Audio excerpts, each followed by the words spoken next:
नर्मदा माता का जन्म कैसे हुआ? पौराणिक मान्यताओं के अनुसार एक बार भगवान शिव तपस्या में लीन थे, तब उनके पसीने से नर्मदा का जन्म हुआ। उस समय भगवान शिव मेखल पर्वत पर थे। उन्होंने उस कन्या का नाम नर्मदा रखा, जिसका अर्थ होता है सुख प्रदान करने वाली।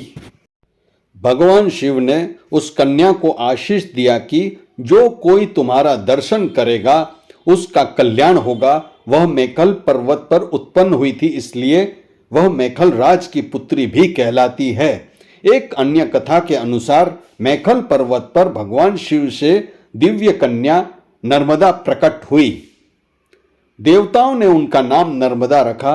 उन्होंने हजारों वर्ष तक भगवान शिव की तपस्या की, जिससे भोलेनाथ प्रसन्न हुए। फिर उन्होंने नर्मदा को पाप नाशिनी का आशीष दिया। साथ ही उनको यह भी वरदान दिया कि उनके तट पर सभी देवी देवताओं का वास होगा और नदी के सभी पत्थर शिवलिंग स्वरूप में पूजे जाएंगे। एक अन्य पौराणिक कथा के अनुसार जब नर्मदा जी बड़ी हुई तो उनके पिता मेखल राज ने उनका विवाह राजकुमार सोनभद्र से तय कर दिया। एक बार उनको राजकुमार से मिलने की इच्छा हुई तो उन्होंने एक दासी को उनसे मिलने के लिए भेजा। वह दासी राजसी आभूषणों से अलंकृत थी, जिसे राजकुमार सोनभद्र नर्मदा समझ लिए। दोनों का विवाह हो गया। काफी समय बीतने के बाद भी दासी के वापस न लौटने पर नर्मदा जी स्वयं राजकुमार सोनभद्र से मिलने पहुंची। उन्होंने राजकुमार सोनभद्र को दासी के साथ पाया, तब वे काफी दुखी हुई और कभी विवाह न करने का निर्णय लिया।